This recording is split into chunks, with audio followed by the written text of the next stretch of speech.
Welcome back to the Republic of Arsenal. We are live yet again, and this is a special Europa League edition. So I'm absolutely delighted to have two guests with me today. So you know him from before. We've got my man, the Gooner, Sulz. What's up, Sulz? I'm good. How you guys doing? All good, all good. And we have a Benfica fan. So Joe has very kindly given us some time to give us some insight into the Portuguese giants that Arsenal face on Thursday night in the round of 32. So Joe, thanks so much for being here with us. Yeah, thanks for having me, guys. I'm absolutely thrilled. Yeah, no problem at all. You are more than welcome. So it's a Thursday night kickoff. It's going to be 8 p.m. That's for us, Joe. I'm not 100% what time that is for you. It's probably going to be an early kickoff, 3. So it's going to be an early one for you. The venue is the Staidio Olimpico in Rome. It's a neutral venue. Away goals do count. So Benfica, as I understand, are going to be the home side in this tie. So Arsenal have the opportunity to secure a couple of away goals. The whole home advantage goes a little bit out the window on this one. So it's going to be a very different affair to what we normally get in the Europa League. So before we crack away into it, Joe, I want to get a little bit of your background story about how you became a Benfica fan, because you're actually living in the States. That's correct. Yep. You're like me. You're on the outside. I'm in Ireland supporting a club in London. So I'm really interested to hear how the Benfica link came about. Yeah, of course. So I'm about an hour from Boston, born and raised, and there's a really large Portuguese community here. So between family and friends, and your first kit being a Benfica kit, things like that, kind of drove me towards the club. I was mentioning to Anthony as well that actually the first club I ever played for, and really the only club, my boyhood club, actually had the same logo as Benfica, just a few different letters. But it's extremely common for kids my age in my area to be fans of the big 3 clubs. So that's Sporting, as everyone knows, FC Porto, unfortunately, and Benfica. So of course, you got Sporting and Benfica in Lisbon, and then anyone else that likes Porto, we don't know what happened to them, but we accept it. Yeah, 100%. It's just like I said, where I'm from. I'm obviously from Ireland. I'm from Dublin. It's all Premier League, really. As I did say to Joe beforehand, I was surprised. It was only not too long ago, only a couple of years ago, I actually realised how worldwide a fan base Benfica actually have. And there is a large Portuguese community in Dublin as well. So you will see Benfica shirts floating around. But yeah, no, it did take me by surprise when I really did a bit of research and realised like the fan base, the worldwide fan base, and Joe, I'm sure you back me on this. Like it's crazy how big a club Benfica actually is. Yeah, we're actually absolutely massive. I know, especially in the U.S., you have our area, but there are other areas as well. It's not common. Almost every summer, it seems like Benfica comes to the States to play a couple of friendlies, just because the crowds are absolutely massive. Yeah, that's where I saw my first game as well, Benfica AK Athens game when I was younger, and in Canada and France, and I was mentioning to Anthony as well, in London too. There are some pretty big contingents. So we're everywhere. Yeah, a bit like Arsenal. We're everywhere. We're trying to take over. We're trying. So looking at the form coming into this, the sides are pretty similar coming into this now. Arsenal's last 5 games, with 2 wins, 2 losses, and a draw. Benfica, 2 wins, 2 draws, and a loss. Arsenal coming off the back of a good performance, Sulz, 4-2 against Leeds. How impressed were you with how we set up in that game?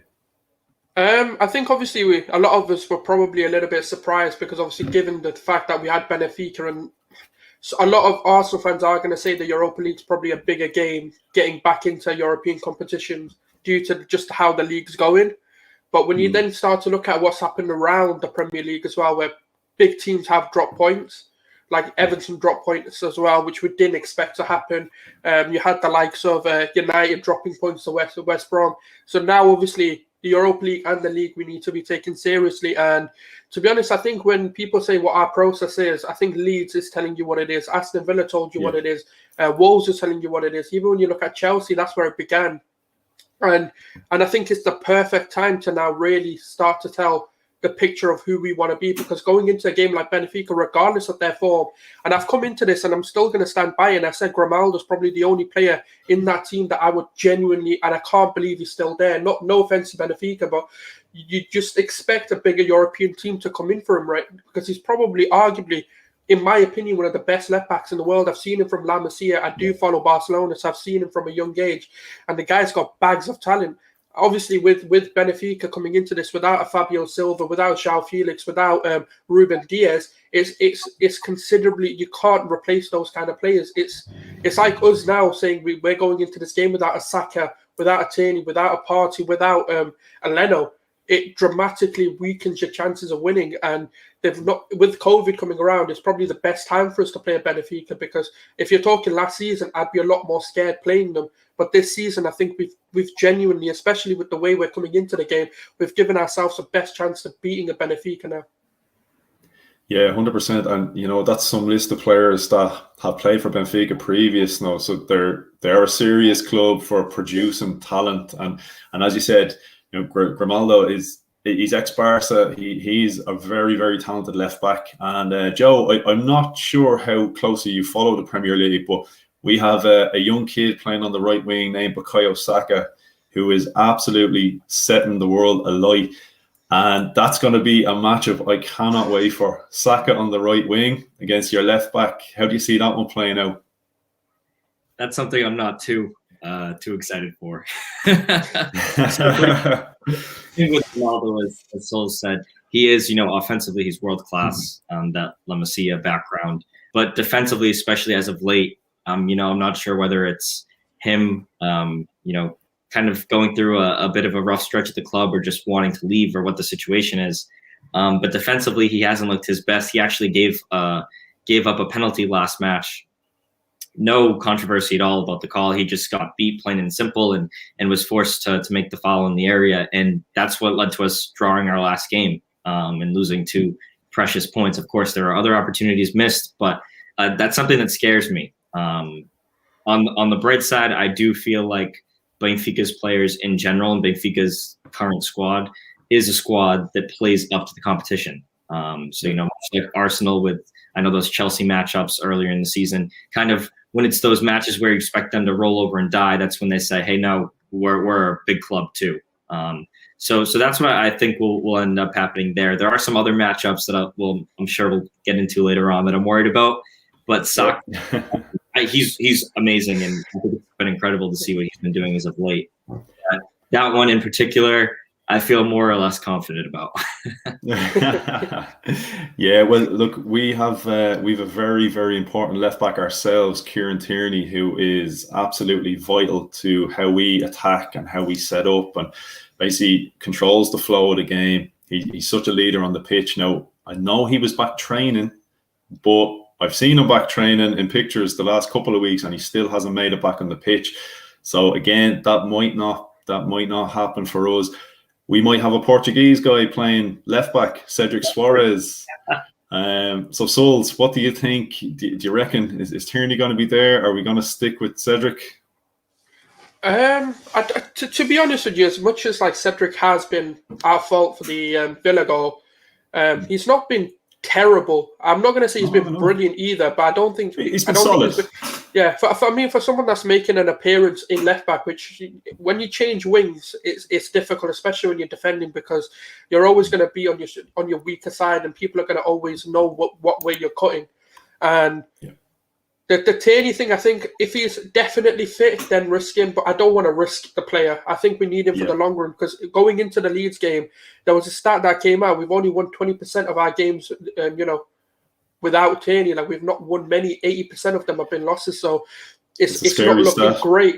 It doesn't look good. So no. I'd rather be in the first leg and not have him in, and then bring him into the second leg with a hoping chance that we can beat Benfica, rather than him then coming in, playing, let's say, 30 minutes, 40 minutes, or 60 minutes, and then getting injured. And then we've lost him for the second leg, because we've known some of the brilliant comebacks in Europe that have come in the second leg, regardless of being home or away. And when you lose a player such as a Tierney, who's vital to the way we play, because he can offer you going in and out. So he's a player, like when you look at his West Brom goal, for example, he cut right in and on his weaker foot, and he can deliver a brilliant ball. So we do need someone like that. But I'd rather him be fully fit rather than being risked, because I feel like Cedric can do the job, and that's what we need to do against Benfica, especially when we're the away team. Even though in this competition at the minute there is no away or home team at them, I'd rather be just solid, just try and not get battered like we've sometimes have done, and give ourselves a fighting chance, or just go there and absolutely beat the crap out of them, and then we can come home and just, relax a bit. But it's one or the other, and I'd rather have the cautious side going away and then bringing it home to the Emirates and giving them the game there. Yeah, no, look, I agree 100%, especially given the fact that it's actually both legs. I know the Emirates leg has been swapped as well to Athens now, hasn't it?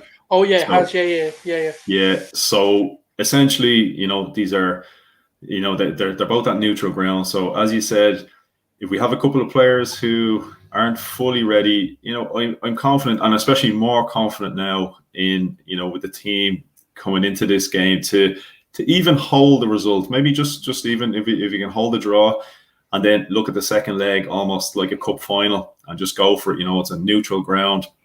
I would have been a bit more concerned. Thomas Partey as well is another player, but having seen how he played against Leeds, him and Granit Xhaka were really positive. So definitely my feeling is a little bit better coming into this. So yeah, no, I tend to agree with that Sulz. In terms of, the setup and style of play, Joe, again, I don't know an awful lot about Benfica. I'm not going to pretend I watch week in, week out. So again, this is why it's amazing to have you here, because you can give us the insight. So we don't have to pretend that we know exactly what's going on, because look, we're Arsenal, and we're struggling with that even. So that's why it's great to have you here. So what can Arsenal expect? Are they a high intensity team? Is it all attack? Is there balance?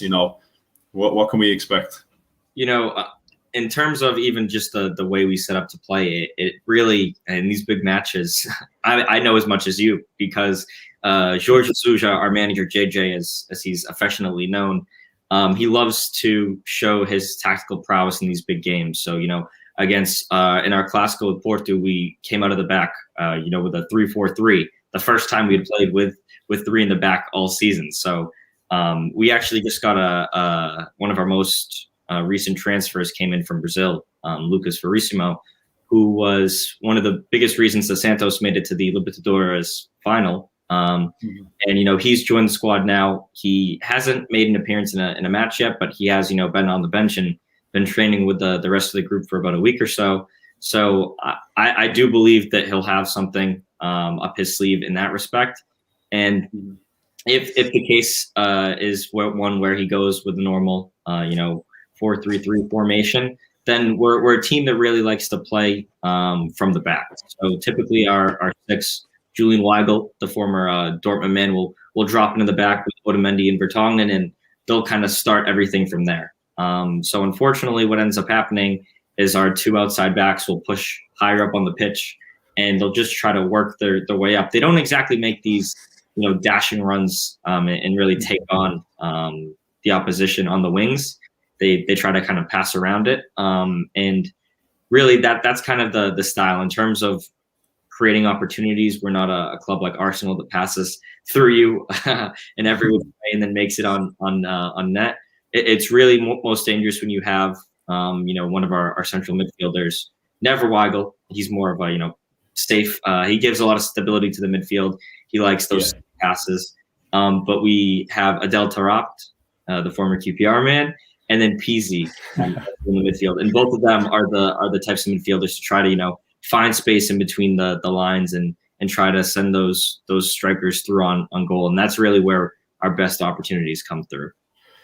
Yeah, I like how you said Taarabt was a former QPR man. I like how you mentioned that. So big points for that one. But there's a couple of names in there. Jan Vertonghen is another one that I'm very much looking forward to seeing. And Otamendi is another player that we know quite a bit about. It sounds, from what you're saying, that the style of play, it sounds quite similar to Arsenal's style of play in a sense, playing through the middle. Up until kind of recently, I think we've sort of figured out how to exploit the wings a little bit more. We're seeing this. I saw it against Wolves, especially. It sort of became a new game plan. Get the ball, Thomas Partey, ball over the top into the channels to Bukayo Saka. Now, we didn't have Thomas Partey for the game against Leeds, and I could see a guy who you may remember from going back a couple of years ago, David Luiz. David Luiz became our sort of Thomas Partey, and he was trying to play the ball over the top. Now, the problem was he was trying to do it from central defence, gave the ball away, I think it was 21 times. So I don't know if we're going to go with the same game plan coming into this one. But while we're on the topic of David Luiz, he's looking for a new contract. Is it going to be a controversial one? No, he did say he would like to retire at Benfica. He's looking for a new contract. Is he gonna give us a David Luiz moment? Is he going to score an own goal if Benfica go through and he's going to sign for you at the end of the season? Waiting back in 2013, I was waiting for him to do that in the final against the Europa League final against Chelsea. That didn't come. I doubt it's going to come today. But yeah, now that you mentioned that, coming into the season, of course, we had Champions League aspirations, and JJ's first game in charge this season with 105 million euros we invested this off season. So it's crazy because the club has never invested that much money, almost never near anything that much, and we lead it off with a 2-1 loss to PAOK, and the game-winning goal ended up being from a guy we had released 2 weeks earlier. And you mentioned Grimaldo earlier, Sulz. I mean, he's been training against the guy for 4 years, and you let up a goal against them. I mean, to me, it's just things like that. The club, of course, was in shambles, and we were forced one way or another to sell Ruben Diaz. And, that kind of just tampered everyone's expectations from the get-go. We were supposed to have this crazy back line of Ruben Diaz and Vertonghen, the new up-and-comer with a guy who's clearly lost a step, but from a leadership perspective, is still exactly what you're looking for in a locker room. And then that kind of all went away. And with that sort of, we were looking for all these guys, Cavani, we were looking for David Luiz. They were talking about Nico Gaitan coming back, like all the former Benfica guys that, had almost tasted European glory in the past, wanted to come back and make a run for it, because JJ was off of a Club World Cup final appearance with Flamengo. And, this was supposed to be the year that Benfica actually had a chance to do something, not in the Europa League, but in the Champions League. This was supposed to be our year. So I was looking forward to maybe having David Luiz as another addition to that squad, but I love the guy. And, maybe one of these next couple of seasons he'll be coming up. But I did hear some rumors that he's looking to extend with Arsenal as well. So, and I think from a locker room perspective, obviously on the pitch, we all know what he's capable of. And of course, he's a clumsy guy. But we'll see what happens. I would love to have him back, especially given, contract situations and everything like that. But it'd be great to see him back.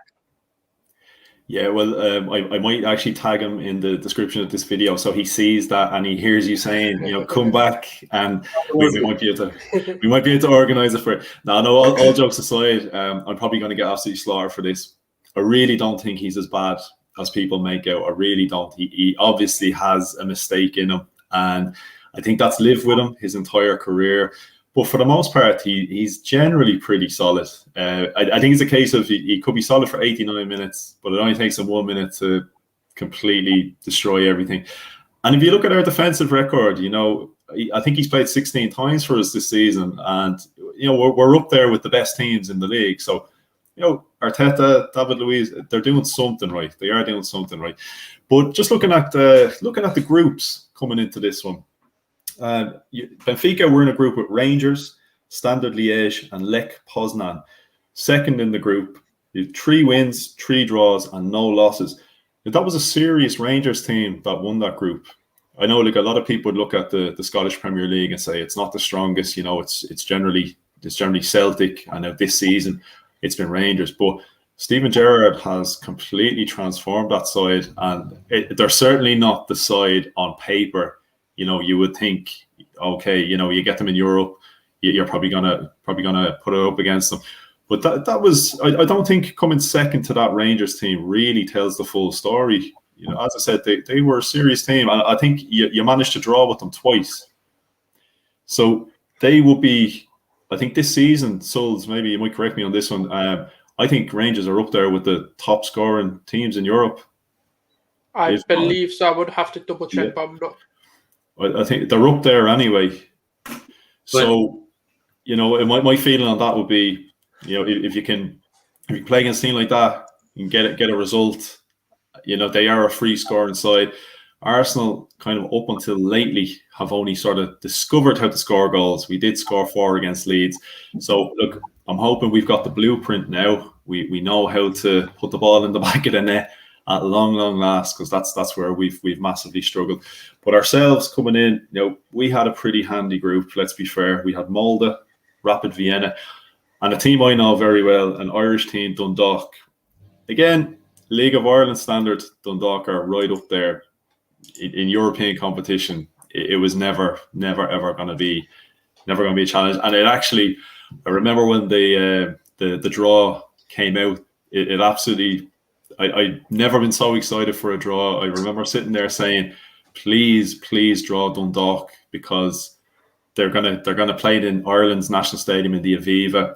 There's going to be, I think it's an 80,000, it's a 60 or 80,000, I can't remember. But I was like, it's going to be crazy. Arsenal coming to play in your hometown, a European game, and then of course COVID has destroyed everything. But as I said, coming into it, Arsenal topped the group. Again, don't think it tells the full story. Benfica came second in their group. Doesn't tell the full story. I'm just kind of looking at I got to try single out a few players that coming into this game might be the difference maker. Now, obviously for us, Sulz, the captain Aubameyang, he's found his goal scoring touch again. He scored a hat-trick against Leeds. Now, I have read that Aubameyang apparently has an ankle injury and may not be available. But now, about 2 days ago, a story has come out that he actually travelled, I think it was to Spain, to get a tattoo, and has broken the COVID rules and the bubble and that, and maybe he won't be available. I'm still waiting on confirmation on that. So, Sulz, how massive is that going to be? I said it before the Leeds game. This is where, Aubameyang's going to reinsert himself and actually re-announce himself to the world. And that's exactly what he did. He did it with a hat-trick, regardless of whether, it's a penalty and 2 goals. It's the way, in the manner of those 2 goals went in. There was Aubameyang could have whipped it far post, which is what he does always, but he's done the clever thing and went near post this time.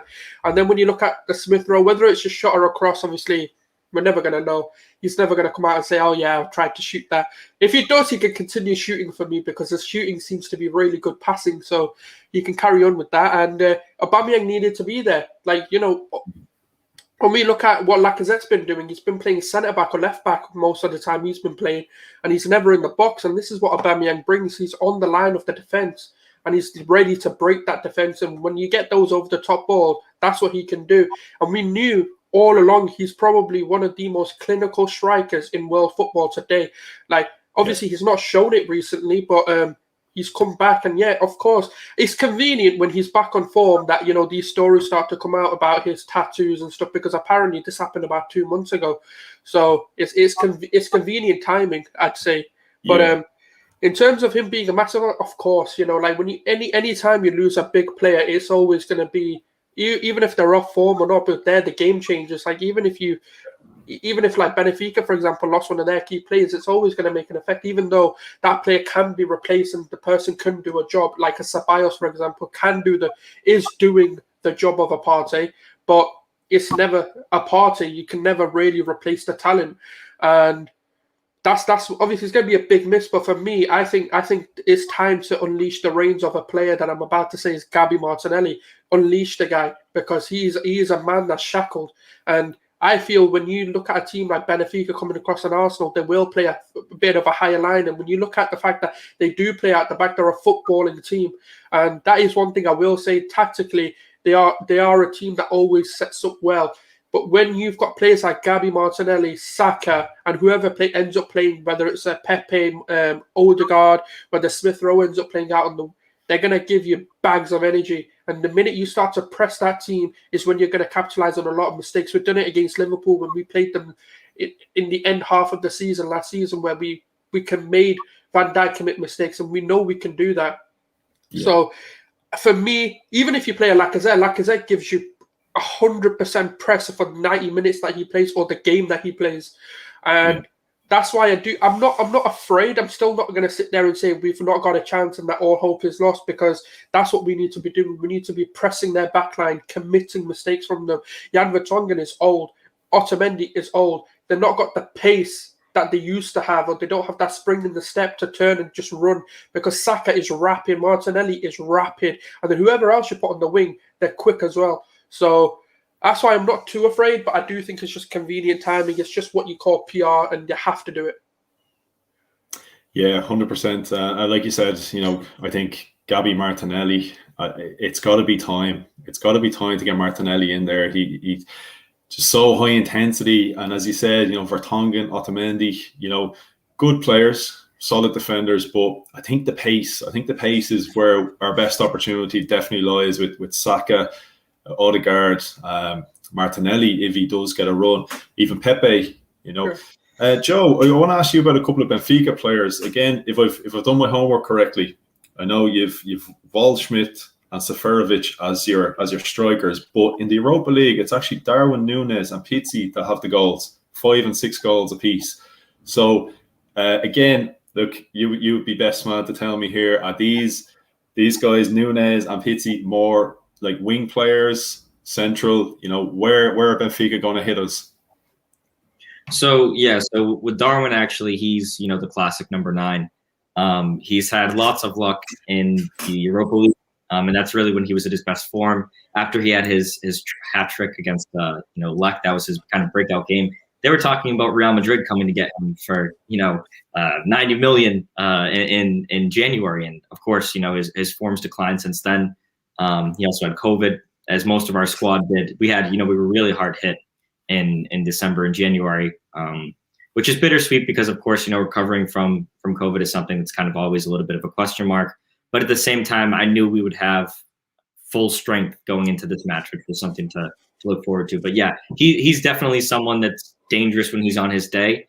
And if he's on his day, then you need to watch out. But I mean, for a professional footballer to not know what offsides is always a tough thing.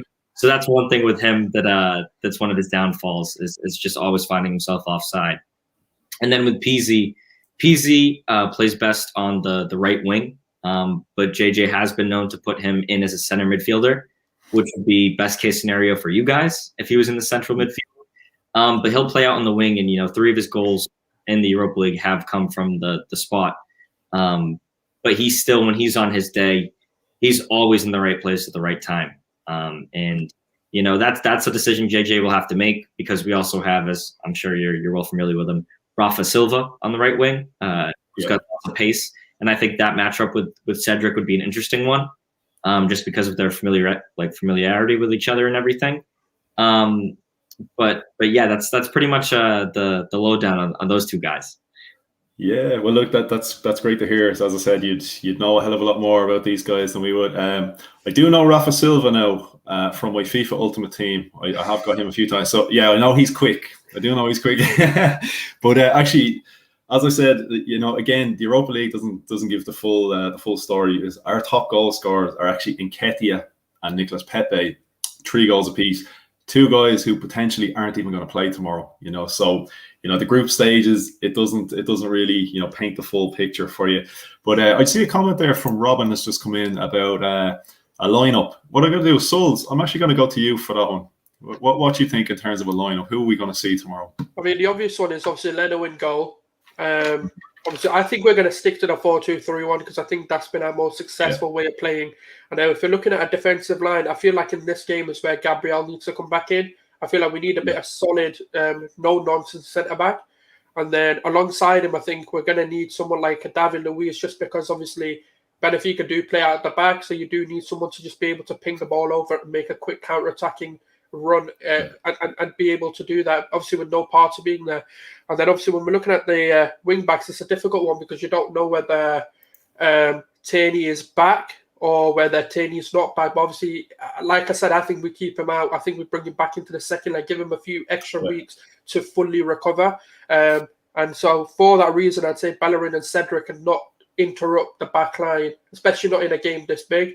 And then when we come into the midfield, I've always said I want to see this, but obviously Ceballos has made me change my mind. But I've always wanted to see Xhaka and Odegaard as the two. Just because I think Odegaard, the way he can just control the tempo of the game is just incredible. He's one of those players who will give you a question mark like performance. But obviously, if we're being real, it's probably going to be Xhaka, Ceballos playing in the middle, because we're not going to have Partey back. There's no chance, and I don't think he's going to go for two defensive-minded midfielders either, because I think there's just too many, and I think Ceballos offers enough energy to cover that anyway. And then when you start to look at the wings is where the real question mark comes up, because you've got the likes of Pepe, Martinelli. Whether Aubameyang is playing or not, that's another question mark, whether we put him onto the wing again. So, but I think if we're going to go off of what we definitely know are available, I'm going to go with, I think Pepe's needed and Saka, just to ask questions of their wing backs, because again, defensively, they probably aren't going to be great. And Grimaldo always bombs up. That's just the Barcelona way. That's what he's been inserted into his DNA to play that way. And if you've got a Pepe or even a Saka running the other way, it's going to expose a lot of space in behind for him. Now, this number 10 for me is where it gets question marks, because I don't think Smith Rowe should be playing. And I know that's a controversial one, but I believe Odegaard, just because he's got European experience and he's also played tactical football, and he has a know-how how to break a team that's playing out at the back and plays very tactical football that in a minute's notice can change the approach to a game. And that's what Odegaard has in his locker, because La Liga, that's all they do. They're all tactical managers, and that's what he'll offer. He'll understand the game. His footballing IQ is beyond his years. And then going up top is a difficult one. But if Aubameyang's not available, I want to see Martinelli. I don't think this is a game for Lacazette. Yeah, definitely a couple of interesting ones there. I agree with pretty much everything. I like the idea of Gabriel. I think that has let Gabriel down in the past. What I said was, you play him next to David Luiz and he looks pretty good. You play him next to Rob Holding and he doesn't look the same player.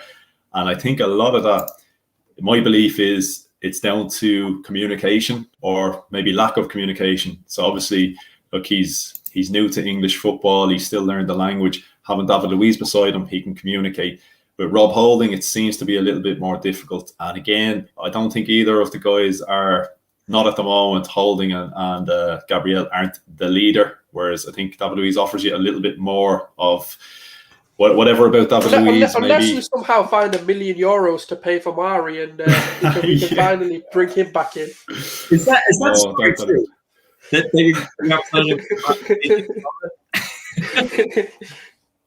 Yeah. So essentially, what the story is apparently there's a thing in his clause, but some people are saying that ran out in January, that after 10 appearances, I don't know whether it's a one-off or whether it's every 10 appearances, Arsenal need to pay Flamingo €1 million or £1 million. I'm not sure what currency they agreed to, but conveniently on his 9th match, he's never been back since. So yeah, it's just one of those running theories that's becoming more and more true every week. So yeah, it's typical Arsenal. It's something like that starts off as a running joke, and then a couple of weeks into it, you're going, oh, okay, this isn't funny anymore. What's actually happening? You know.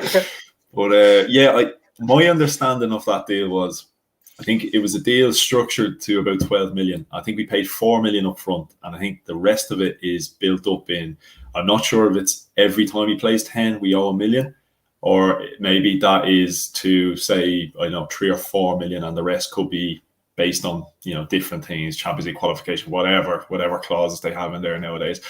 I'm not holding my breath about seeing Pablo feature in this game anyway, put it that way.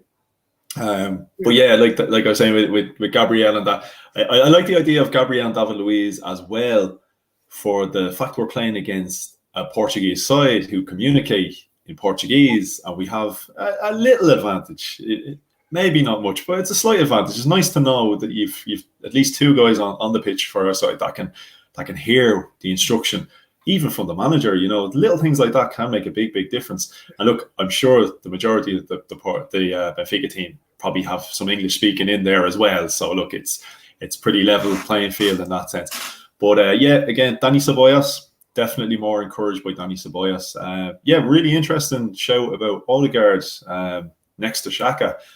I do agree about maybe Smith Rowe. I'd rest Smith Rowe. I was actually really surprised he played him against Leeds, and he was good. He was good, but I definitely think he's overdue a rest. And I think, you know, getting Odegaard that run out against Leeds, maybe now he'd be a little bit more encouraged, a little bit more confident that he's a bit more up to speed, because you can see, okay, it wasn't non-stop, you know, while he was on the pitch, but he had really, really good flashes. His link-up play, for a guy who's only been there, you know, a couple of weeks, really, he's still getting to know the system. He's still getting to know his teammates, the style. His link-up play, especially with Saka, and that was just, you'd swear the guys came up, you know, through the youth setup themselves and have been playing from a young age. Yeah, I've said it, like, when you look at Odegaard's attributes, he fits into any team. He's not one of those players that needs time to adapt, because the raw ability of the man is everything that you need in a number 10. He's got a good pass range. He's got, like I said, when you've got that level of footballing IQ naturally, without really even, he's not an experienced player. He's not someone that's been around for years and years. He's I think he's about 21, 22 or something. And he's got footballing IQs of like a Modric and a Cruz, like someone that can pick passes out and that can read games. And even when I looked at him at Sociedad, like even when the game was changing, he was changing with the game. And that's why I think when you look at Benfica, they are a very footballing, tactical side, even with JJ, with the amount of experience the guy's got at a very high club level as well. He's going to change the game, because that's what Arteta does as well. Arteta's going to make tweaks, and then JJ is going to counter them, or JJ is going to make the changes first, and then they're going to be tweaked. But if you don't have the players to respond before a manager can, you're going to start to lag behind a little bit. So that's the reason why I think the attributes that guy has, when you have that level of football IQ, you fit into any team without even needing to adapt. Yeah, 100%. Yeah, no, he's spot on there. So he looks the part. He really does. He looks the part. And, you know, it's still very, very early days, but already, you know, I'm kind of looking and I'm kind of hoping Arsenal are, you know, kind of having the conversation, you know, what are we going to do with this guy if things work out? Because it'd be an awful shame to bring a guy who looks like he can just fit in straight away. It'd be an awful shame just to have him and then he moves on at the end of the season. But Robin was saying there, I agree with everything apart from the striker. I think lack of play, because we need guys that are able to hold up the ball. Do you know what it is? It's a tough one, because when Lacazette was rested and Pepe rested against Leeds, so I thought that's obviously to keep them ready for Benfica, because, you know, they're both playing well. You don't want to risk them. I honestly think Arteta went into the Leeds game definitely not expecting 4 goals from us. I think he probably thought, you know, if we can get something out of that game, it's a massive bonus. Even if we came out with a draw, I don't think, despite the players he had on the pitch, I don't think he lined up expecting we're going to win this game, you know, with Ceballos. Given Odegaard a run out, I think he'd be surprised at how well Odegaard did. Even with Aubameyang hasn't been on form, so we certainly weren't expecting a hat-trick out of him. So I think he had those players on the bench thinking, right, we're going all out for the Europa League, because, like, let's be realistic, our league form isn't there. This is probably, I'm not saying we're going to win the Europa League, but it's our most realistic show, definitely. So yeah, it's really, if Aubameyang is available, it's really giving Arteta a nice headache now, because Aubameyang played centre forward. You've got Lacazette ready to play at centre forward. Aubameyang's off the back of a hat-trick. Like, who do you go with? While I have you there, Joe, as well, I'm gonna get your lineup for Benfica. Sorry, you've had to listen to a lot of Arsenal talk there, so I'm going to bring you back in.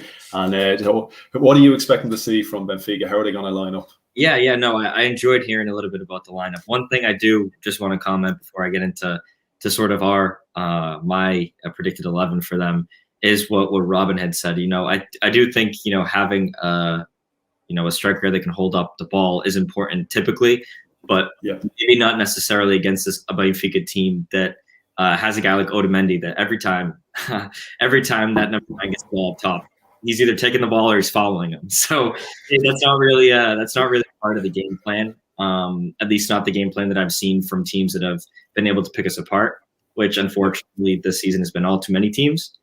But yeah, it really comes down to what I think JJ will do, and that's, you know, starting with our Greek god in net, Odysseus Vlachodimos, who's been, great for us. It really hasn't shown just because the defense has let him down so often. But, over the last 2 seasons, there's only, 1 or 2 goals, not even a handful I can think of that were necessarily his fault. And one of them came this season. So, his form, as always, is great. And I do think that JJ is going to feature this 3 in the back formation. Verissimo, I think he'll give him his first start. I think he also realizes, the situation at the club. He's able to read the room and know that the fans need answers because, Champions League is gone. We lost the Portuguese Super Cup to our rival. The league looks like it's gone. Sporting over 10 points ahead. The League Cup we lost. We're in the soon to be in the final of the Portuguese Cup. But I mean, that's nothing compared to our goals for the season. He said we were going to play triple of what we played. I guess triple of 0 is still 0, so he wasn't wrong. But at the end of the day, what it ends up coming down to is JJ knows he has something to prove. I don't think he would get the sack if we were to lose this leg, just because him and the president are very close. And I'm not even sure that's the answer because we have locker room issues that go much deeper than JJ. But I do think he'll start with Verissimo at the back, the new Santos center back. He has some pace to him, and he's a real high intensity player as well, willing to give it his all every match, which is what you need in a big match like this, which is essentially, as Benfica looks at it, it's a cup final. All of these Europa League games, we need them just as badly as you do. We have, our sponsorship with Adidas and with actually Fly Emirates this year is up. So our performance this year, it means a lot more than just, a trophy. It's sponsorship money that's very much needed, especially if we don't end up qualifying for the Champions League. So I do think that it's going to end up being Verissimo, Otamendi, and Vertonghen in the back, playing with Grimaldo as a wing back. And then on the right wing, if you want to talk about exposing Benfica, just go take whoever you want, put them on the left wing, and just have a field day. Because really, our problem has been our outside right back, and that most likely, I think in this situation with the wing back will be Diogo Gonçalves, who was on loan last year in Portugal, but is from the Benfica Academy and played in the at the youth level for the national team. So he was a former right winger that was kind of transformed by JJ to a right back, like he tried with Bernardo Silva. But really what it comes down to is I think that'll be the back. Weigl will have to be the 6 in the middle. And just because of Pizzi's form in the Europa League, I do think he's going to start Pizzi in the midfield, which is not good for Benfica because Pizzi, he's not a very high-intensity player. His football IQ, I would say, it is pretty high. He knows how to pick out those passes, and when we do have these wonder goals, he's often involved. But I do think he has to play with Rafa on the right wing and just try to expose, Cedric, because it does sound like Tierney isn't going to play. I could be wrong, but especially if that's the case, I think he'll want to go with Rafa to showcase him. And then on the left wing, a player that you guys haven't mentioned yet, but I do feel like he has the potential to really give your back line a tough time is Everton, the Brazilian international. I forgot about him. Correct. Yeah, I know. That's a player we were actually strongly linked with for a while. Yeah.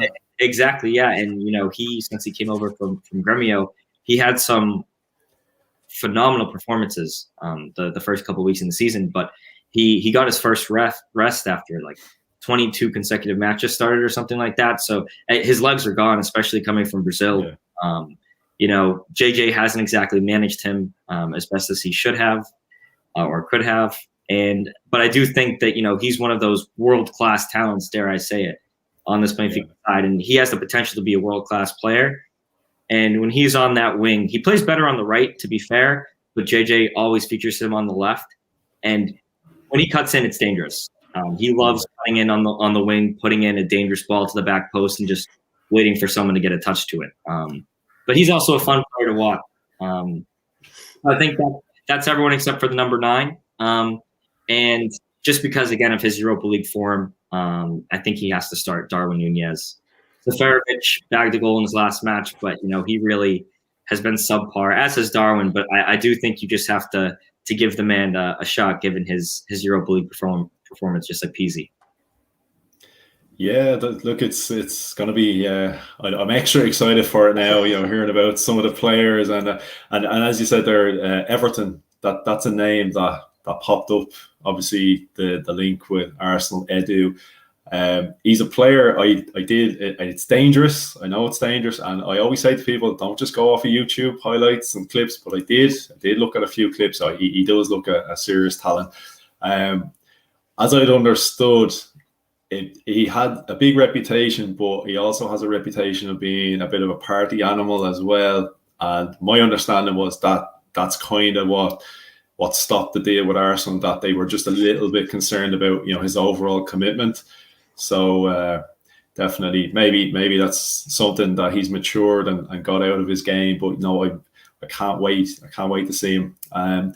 Interesting as well what you were saying about Pizzi. If he plays kind of a central role, almost sounds to me like a bit of an Ozil type of character, sort of a luxury player. You stick in midfield, can link the play, involved, but not the hardest working player. So that'll be another interesting one. Yeah, and on that note, if he was anything near Ozil, I would love the guy. But he's really formed, and I do think he is one of the root causes of a lot of Benfica's problems over the last 2 years. Losing the league last year to Porto when we had 6-point advantage, that's not something you should ever be doing. As a lot of times he comes on as captain. Otamendi as of late has been the captain when Pizzi featured in the squad, but it's something that you look for him to be a leader on the field, and as of late that's lacked. But he does sort of have this affinity to show up in some of the more televised games. I can't even say the big games, because domestically he's kind of fallen flat on that this year. But in years past, his goal scoring tallies don't lie. You'll miss him some games here or there, and I'm not his biggest fan, to be fair. I'm hoping that this reported link to Tottenham goes through, and for your sake, you should hope it goes through as well, because he's pretty. But he also is a player I know that's capable of showing up in these big games and just being there at the edge of the six when a ball pops out and tapping it in. I would love to hate on the guy, but unfortunately, I do know he's capable of that. So it comes down to the opportunities Benfica is able to create.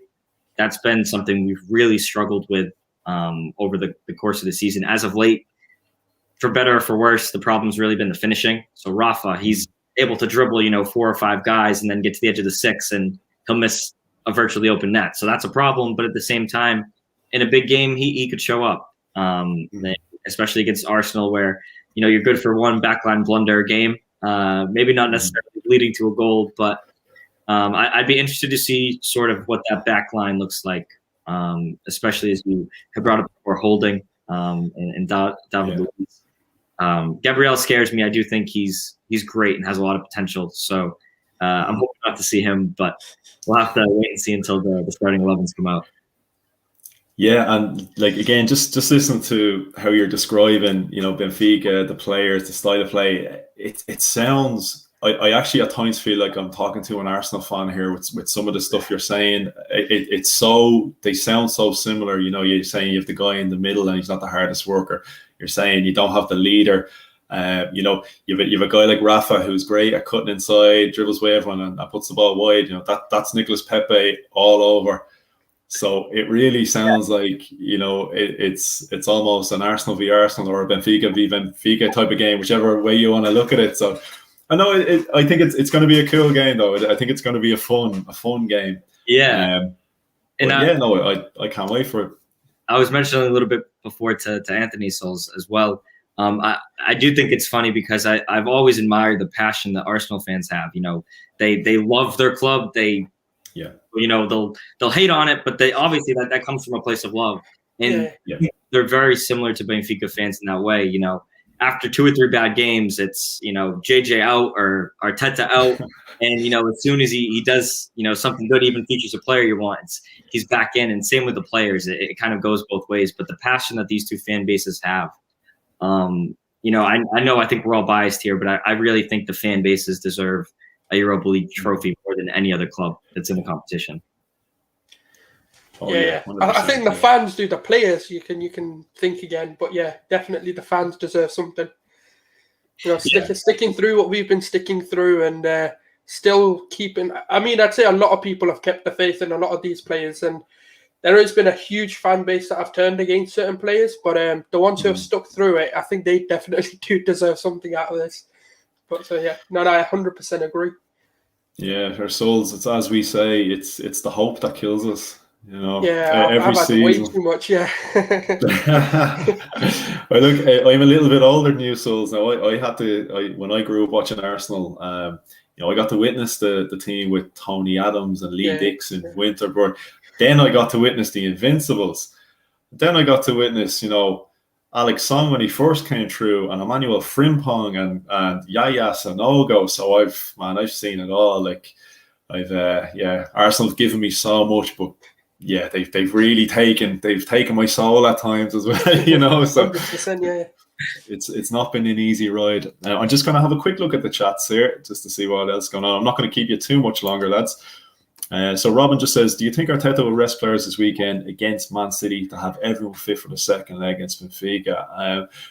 I hate to say it, but I always look at the Man City game as it's probably not the game we're really expected to get anything. If we still have a realistic shot against Benfica in the second leg, if the Europa League is our realistic chance of getting back into European football next season, yeah, play Runarsson in goal, play Callum Chambers, even if he's only got one leg, just play him. It doesn't matter. There's no point in risking using players and potentially getting them injured. You could stick your strongest team out against them and you could still be beaten 3-0 by Man City. They're just that good. And let's be fair, they're light years ahead of us at the moment. So would you agree with that, Sulz? Yeah, I said that the 11 players can just sit down and just watch the game and let City do their thing, because let's be honest, even if we fully tried against this Man City side that have somehow just switched all their fortunes have turned and they look unplayable, even Liverpool can't stop them. So what chance do we really have to stopping them? Like, when you look at the most informed teams in the league, tried everything to stop this City side in full-flowing football and have struggled. I do think we do need to take it a little bit seriously. I'm not going to sit there and say that we absolutely, rest the key players, but I do think we need to give ourselves a hope, because if somehow we manage to beat the City team, that's 3 points gained that we never would have thought to have. And when we're looking at our predictions of the way the league's going, this is 3 points added to that on top of everything else we're saying we should be doing. Yeah. So it's a mix. I think it does depend on how the game goes. If we're looking like, we've got a realistic chance of going through, then put your eggs into the second leg. And I'm not going to say go all the way ahead and say, do we have a realistic chance of winning the Europa League? Because I think it is take it a game by game, because when you jump ahead of the course, you're always going to get distracted on the way. So just taking it game by game. But I think the City game, I think we do need to rest players, but I still think we need to go with a decent side just to give ourselves a hope, I'd say. Yeah, no, definitely. It'd be one of those. I guess if you looked at when we played City, wasn't it last season we played City and they beat us, but it was one of those games that on another day we would have won. It was one of those. That's been us against City every single time under Arteta. Like, we've always looked like we could win this. Even the 1-0 at the beginning of the season at the Etihad, we looked like we could have won if it wasn't for a silly mistake going into like Gabriel Jesus.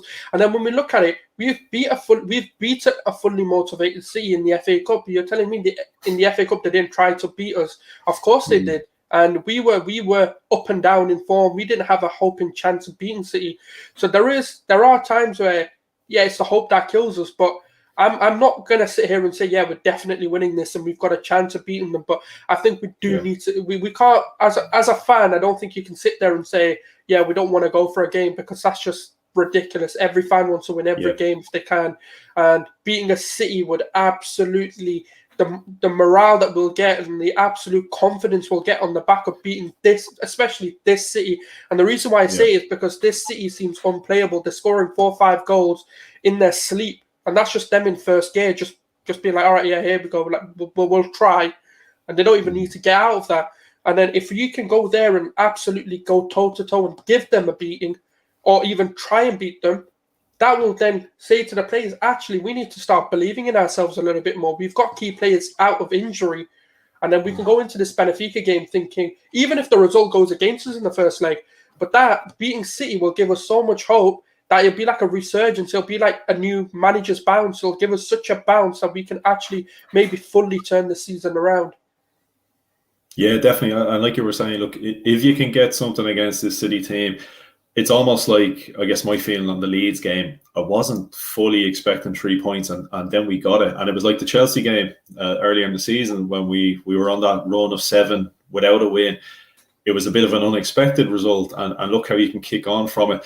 And I'd like to think if we can get something against that City team, I can't see why we couldn't beat every team that's left in the Europa League, because the City team is just, they're on a different level. But I would love to get Joe's opinion on that as well, because some fans actually do have this thought of, why don't you sacrifice a game for a game? But I'd love to get a different perspective on that. What's your thoughts on, say, if you've got, let's say, for example, you were coming across, let's say, a Porto or something in the league. Let's say that was your next game, and then you knew you've got us coming in the second leg the week after. What would you want to do? Or would you be like, no, we've got to go for every game? See, so if it was a situation similar to City's where, they have a match, I believe it's today, and then they have you and then the Champions League matchup, pretty much 3 massive matches in 7 days, which is something similar to us. We had a Portuguese Cup game, a league game, and then now we have you lot. And, I think you really have to take a look at it and just realize what your objectives for the season are. And if it is, like you both have been saying, the Europa League, for us, Porto is such a big game that you really do have to just try to put out your strongest lineup both times, because you assume that your squad has enough depth. And, given the match fatigue from the other side, you assume they're going to try to do the same thing. So maybe change out, I actually love watching Smith Rowe. I've only watched a few Arsenal matches, but I love Smith Rowe. So maybe featuring a guy like that against City, or, resting an Aubameyang and playing a Lacazette or something like that would be interesting. But I don't know if you could just kind of go for, just throwing it, because at the end of the day, there's still a second leg to be played. And if that goes poorly, even when you rest the guys, the fan base, they'll be even more livid than if you had, played all your guys and maybe taken a point from City, or, maybe that's the day that Pep says, hey, we're going to rest some guys. And, he sits the 3 Benfica guys on the bench that day, and you get lucky. Yeah. Do you maybe look at the game slightly different? For example, Arsenal, we are 10th in the Premier League, playing against the team first. If that was, say, Benfica, for example, playing Porto, okay, if Porto are top and Benfica are second, for example, obviously you can't afford to rest players if the league is still there to fight for. If Benfica are down in, say, 7th or 8th coming into that game, do you take a slightly different approach to it then, maybe? I do think if I was in an Arsenal situation, you also have to be realistic, where you do have the quality to win the Europa League. But, with some of the sharks that are in there, it's tough. So you do have to just hope that you have, a shot either, through grabbing maybe that 5th place spot, because you never know. This Premier League season has been full of upsets, and it's crazy. Even Liverpool isn't a guarantee. So it's really, I really don't think anyone's spot aside from City's is secure.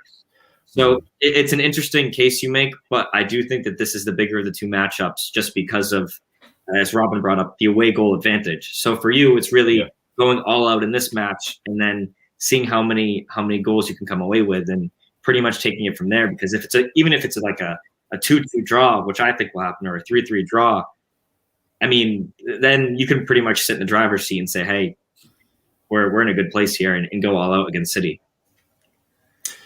Yeah, definitely. I think, maybe how we get on Thursday night will probably tell us what's going to go through Arteta's mind. If we happen to go out and do what we did in the first half and early in the second half against Leeds, now we were up 4-0 against that side. If we could somehow replicate that against Benfica and come out with a nice clear lead, then maybe he'd say, okay, well, look, I can afford to play these guys against City in the next game. Just go for it and even try to get a point out of that game. And then when the Benfica game rolls back around, maybe we can, take the foot off the gas a little bit. And instead of playing those guys against City, maybe play them against Benfica if you happen to have a 3 or 4 goal lead. I'm not overly confident of having a 3 or 4 goal lead. I'm just saying, yeah. Arsenal, you just don't know. You just don't know how we're going to show up. we show up against Wolves and we play great football for 44 minutes. We only managed one goal, and then we seen what happened. And actually, this is something I'm going to ask you about now in a second, Joe. It was a controversial VAR call, but if that was the Leeds game, we were already 3-0 up before that happens, that kind of a thing. So this is Arsenal. You just don't know. You don't know. We have the potential to score 3 or 4 goals a half. We have the potential not to score at all, despite having chances. In terms of that VAR call, I'm sure you've probably seen that one, Joe. It was, it's a cause for debate. We actually did have a separate podcast on that, almost that incident alone. As Arsenal fans, we do feel at times, especially with literally, I think the last 3 or 4 games, there's been calls that you could say, like the Pablo Marie joke about maybe we're not playing them because we can't afford the million. We were joking a little bit, the refs are against us, VAR don't like us, whoever's sitting up there controlling the VAR monitor obviously is wearing a shirt from the opposite team. After 3 or 4 games in a row, you're starting to say, okay, this isn't funny anymore. Is there something going on? So I'd like to know as well, with eyes being on the Premier League for myself and Sulz, and I'd say the majority of the guys in the chat, we look at VAR and they're saying it's not VAR, it's more so the English referees. Is this a big problem in the Portuguese league? It really isn't. I do believe that when it comes to fouls like that are, at the end of the day, it's the VAR's interpretation of the rules and the referee's interpretation of the rules. I wish in the Portuguese league Benfica had more luck. We have 0 penalties through 19 weeks, which seems like it should be a record or something. That's crazy. We haven't had luck in that respect, but I do have to admit that in terms of offside rules, even at times I wanted to say that VAR had gotten it wrong, but I have yet to see really an offside in the Portuguese league where they've gotten it wrong. And then you have the Premier League where whether it's Bamford's arm or any of the other countless plays. It's just there's a lot of controversy behind it, and it does seem to be, especially in terms of offside calls, an English problem. And we kind of look to it as sort of being, the English league really is everyone looks at it. It's the most watched league, in my opinion. It's up there with the Spanish league being the top league, in my opinion. Probably has more quality, and of course, any given week, Burnley can beat a City or something like that. And we've seen it happen before, but the refereeing just isn't there, especially with VAR. And I was hoping that some of the discrepancies that come up in the other leagues that are resolved would be the same case in the Premier League, but that doesn't seem to be the case. There's still all this controversy, and I think it's sad because when you do have VAR well run, it's great because you don't really come away from the match with any of these controversies. You may have controversies, but deep down you got it right. Yeah, 100%. And another thing that was really interesting that you said to myself and Sulz before we got started was to do with the referees, the Portuguese referees, and they were looking at bringing in some Spanish refs. Is it all Portuguese refs in the Portuguese league? Have they introduced the Spanish refs? No, it's all Portuguese refs, but especially with the big four between Porto, Braga, Sporting, and Benfica, it's tough because traditionally, especially those big three, Sporting, Porto, and Benfica, they've been the 3 biggest clubs in the country for forever, essentially. Only 2 other clubs have even won the first division, and for that reason, you might have another team, but you also support one of the big 3 for the most part, especially historically. So it's tough with so much history to have a referee who was spotted in the Sporting like ultras section, or he's from Porto and he lives in Porto, so he may be either through fear or by supporting the team he might have a suspect call or 2. But I really do think they should just put all of that doubt aside and have some Spanish referees. And hey, if they get paid off another way, so be it. But take it out of the game. Yeah, no, 100%. Like I think it was I had a Leeds fan, Paul, on the podcast there for the last game, and he made an interesting point where he said, everything about the Premier League and English football is completely mixed between nations. Apart from the referees, it's the only thing that's completely English, and there's no diversity. It's all English referees, and it seems to be the biggest talking point. We have the the foreign imports, in the starting 11 and the managers and that, and you've seen how it's improved and changed, and just the whole game as a spectacle in the Premier League is, largely down to the taking of the different mentalities and stuff from foreign players and coaches and managers and whatever else. But it would be nice to get an outside perspective from referees from a different league as well. Instead of, it seems as though with the FA and the Referees Association, they very kind of one track mind, and they have their set of rules which we all don't agree with, but there's no change and there seems to be nobody offering alternative perspectives. So, if they did bring in some refs from maybe, the Bundesliga,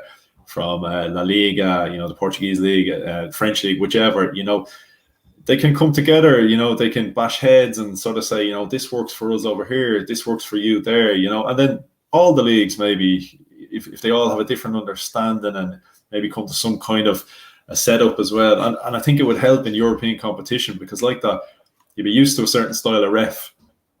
I'm hoping coming into this one, we get a ref on the continent now. It's not going to be an English ref. Maybe we're not going to get screwed by VAR this time, that would be my thinking. But let's, just before I wrap it up and let you go, I want to get a couple of score predictions. So Sulz, I'll start off with you. Is it just for this one or overall, like from both legs? Well, you know what I'm going to do? I'm going to get your score prediction for this one, yeah? And then I have an excuse to bring you back again for the next one, and then get a new score prediction. So this is how I reel people in. Because it's this neutral venue thing where like there's no real advantage for any team. I don't really understand it personally. I just think you just play 2 games without any advantages at all. But going off of that reasoning, I can't go against a team even if I don't believe it.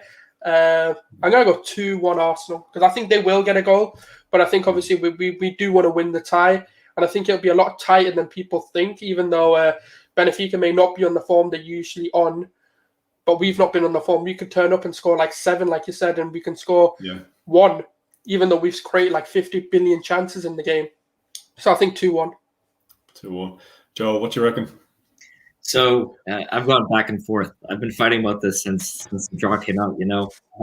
I know a lot of fans were excited when Arsenal or Benfica drew Arsenal, just because of the poor form at the time, Arteta out. But ever since that win over Chelsea, things have really turned around. And I was realistic even back then. I said if this tie was played in December, it would be maybe a 3-1 or 2-0 win for Benfica, just because Arsenal was having such a tough time scoring.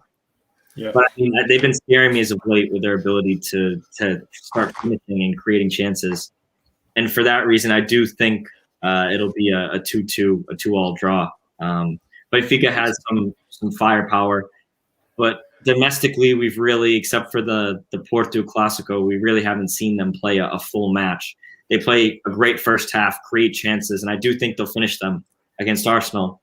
But that second half scares me. I don't know what JJ does in the locker room, if he puts out the port wine or what it's really frustrating that I haven't seen them play 2 halves. But I think that Arsenal being Arsenal, they'll find a way to score, beat off of a set piece or a counterattack, and I think they'll come away with 2 away goals. But we will too. Hey, look, 2-2, I could live with that. That'll be an entertaining game, and like that, we'd get our 2 away goals. So I could definitely live with that, and especially as Sul said, if it means we can rest, Partey and Tierney and that. I'm gonna go again. I can see us scoring, but I can always see us scoring, and I can always see us conceding, no matter who we play. 2-1 it's kind of in my mind. I think depending on our lineup, though, I think that's gonna play a big part. I'm gonna go. I usually like to just say it's gonna be a win for Arsenal. I'm just gonna go 1-1 draw. I'm just gonna go 1-1 draw on this, thinking with the second leg in mind. I'm thinking he may have to rest a few players. I think Arteta will be more than happy to take the advantage of the away goal, and then maybe we'll see who's available for the next game. So I'm gonna go 1-1. And Joe, your thoughts on Arsenal Fan TV? This is actually one of my Arsenal buddies, so he knows my answer. But But yeah, I think it's great in terms of the reach it has. I know they have like over 1 million subscribers, like 1.3 or something like that, and it's great because it does speak to the passion of the club. Can they be toxic at times or all times? Maybe. Robbie and I'm hoping Robbie doesn't get the opportunity to look at his dubs, because I know he loves doing that. Yeah, I do think that the passion that they show there is something that, for better or worse, really goes through the entire Arsenal fan base, and that's why the other clubs do laugh at AFTV and just the Arsenal fan base, because of one day it's Wenger in, then it's Wenger out, the cycles. But that's just a team fully invested in the football that their team is playing. And Benfica is in a very similar situation. Unfortunately, the fans have no ability to push out our coach, even as much as sometimes we'd like to. But it's something that it's great entertainment. But also what you guys are doing here is great, and I like having the level-headedness that you guys bring. We do try. Now, look, if Benfica beat us 4-0 and we get you back on, I don't know if we'll be as level-headed, and it might go full Arsenal fan TV. I will not be. All the merchandise is going to be lined up, and I'm going to be making sure you see it. Sulz says Arteta out. No, but in terms of like Arsenal fan TV, look, I'm not going to lie, They've seen an opportunity in the market, and look, fair play. They've taken it, they've run with it, and they're making it work. I think you know what people have an issue with. I think it's when AFTV do something, it reflects on all the entire fan base, and I think that's why a lot of fans have now got an issue with them, because let's say, for example, a Troops or a DT or a League Gunner or someone says something, notoriously they're the ones on the media for saying something, and I think that's the only reason people have an issue. It's not really because they're so big. And obviously, like ourselves, for example, we're a lot smaller compared to an AFTV, for example, or even the individual channels that these guys have. We can't get our opinions out there, even though they're completely like 150, 180 degrees different to what they're saying. And then obviously the bad sort of negativity and like the banter comes to it. And then I think fans are like, well, we're not saying that. I don't know who said it, and then you find out, AFTV have said this. So I think that's all it is, really. 100%. And like that, whatever your feelings are on the manager, in, out, whatever, there'll be thousands of Arsenal channels like this, and they'll be all saying, oh, look, I support the manager, and, give him the time, and, let him do what he needs to do, whatever. But then you'll have one video from AFTV saying, Arteta out, and then that's the one gets pushed around, and suddenly all Arsenal fans are calling for Arteta out, and it's toxic, and it's this and it's that. But like Joe, like you said, and I appreciate that. You said we were level-headed. I don't know if others would agree, but no, that's a nice compliment. We do try. Not if we win. Not if we win. I'm not going to be so level-headed. I guess next time. Is there a Benfica version of Arsenal Fan TV? Nothing that big. I mean, the tough thing as well is that I listen to 2 Benfica podcasts. There's the Benfica podcast, which is in English, and I believe they actually had Robbie from AFTV on, or they were on his show, one or the other. And those guys are great. That's like part of this whole independent project that they have going. But then the problem is also you have the Benfica FM podcast that's in Portuguese, and I speak Portuguese as well, and I like listening to both. But for a lot of fans, that's one of the reasons I kind of started the Benfiquista Americano thing. Was there are so many fans here, kids like me that grew up kind of having similar ties to the club, but be it the language barrier or the difficulty in actually watching the games, it's tough to follow the club. So that's what I'm trying to do over here, is trying to bring them another avenue to inform them about the club and let them know what's going on. Yeah, and look, I had a bit of a headache the last game trying to get a Leeds fan on, and I managed that. And even before I booked a Leeds fan, I said to myself, I was like, how am I going to find a Benfica fan, let alone a Leeds fan? I like that. I did do a bit of research on that, and I know I have to admit, I'm not just saying it. Yours was the blog I found, and your website and your Twitter page. I just said 100% it has to be this guy. Again, I could see your insight, your knowledge of the club, of the game. Again, level-headed, everything. And now that you're here, and I can hear you speak as well, like absolutely, like surpassed expectations. So it's been absolutely brilliant having you. Just before I let you go, just for I think QM Plays has just joined a little bit late. So just before we wrap it up, Benfica's best player that we should look out for, Joe. I know you have mentioned a few already, but we'll just do a real quick one just for you. This is a tough one. If Benfica win or just play their game, Julian Weigl in the midfield, the former Dortmund player, I had mentioned him before, he's going to be instrumental to that. Every match where they've played particularly well, he's been a star. But of course, the man of the match award typically goes to that guy who will make the difference, and I think that's Everton, the Brazilian international. He might not be the one scoring, but he'll be the one creating chances, and all it takes is a deflection or a Benfica player's foot getting on the end of that to be dangerous. So I definitely think he's the player you want to look out for, because regardless of his form, any given day he's able to just make defenders shake. So I'm hoping that's the case, but that's definitely what I look out for. Yeah, brilliant stuff. So, Joe, again, look, thank you so much for giving me time. It's been absolutely brilliant. Sulz, exact same to you. Brilliant as always. I just want to say a big thanks to everyone who tuned in to watch. Everybody hit the like button. Everyone who subscribes. Thanks so much for the comments. Really, really do appreciate it. Before we go, Joe, where can the people find you? So they can find me. I do have a website, Benfiquista Americano, as you see here, just .com. So that's where the blog is located. And then my Twitter page is at Benfiquista UM. But I'm sure they can see me as well on your Twitter page. You tagged me in some of the posts. But if you're looking for a Benfica fan's opinion on what's going on during the match, I'll be live tweeting the match, as well as putting out a match summary afterwards to kind of get some of my thoughts on the match. Again, not so sure I'll be as level, but we'll see. Yeah, great stuff. And like you said, there are a couple of links already to your Twitter page and Sulz. I do have you down there as well, and I will add your website onto it as well. And look, if it's cool with you, we'll definitely get you to come back on. We'll do a review of what we saw. And Sulz, before we wrap up, where can everybody check out your content? Yeah, pretty much you can just type in Gunnar Sulz and you'll find both YouTube and Twitter. Or if you're looking for my Twitter handle, it is Let's Debate Football. I watch a lot of football, so if anyone's got any teams they want to debate about, I'm always up for it. I watch a lot of Premier League. I've not been able to watch Serie A because I'm in my final year of uni, so I've been watching here and there, but I've not followed it as much as I normally do. And La Liga is obviously another one that I'm big in. And I do podcasts where I get football fans on and kind of just speak about controversial topics, even about what's going on in the world of football. So they're the two places you can find me.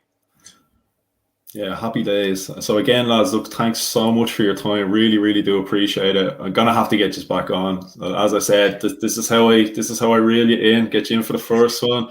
We get the score predictions of the first game, so it gives me an excuse to bring you back. But no, it's been cool. It's been really, really great stuff. So again, thanks to everybody. Thanks to the panel. Make sure you check out the guys. There will be links in the descriptions. Keep liking, subscribing, share the videos. We want this channel to grow. Again, follow Joe, help out our Benfica pals. Maybe we'll all be, honorary Benfica fans after the game as well. So let's see how the second leg goes. Exactly. So again, guys, thanks very much, and we'll see you all soon.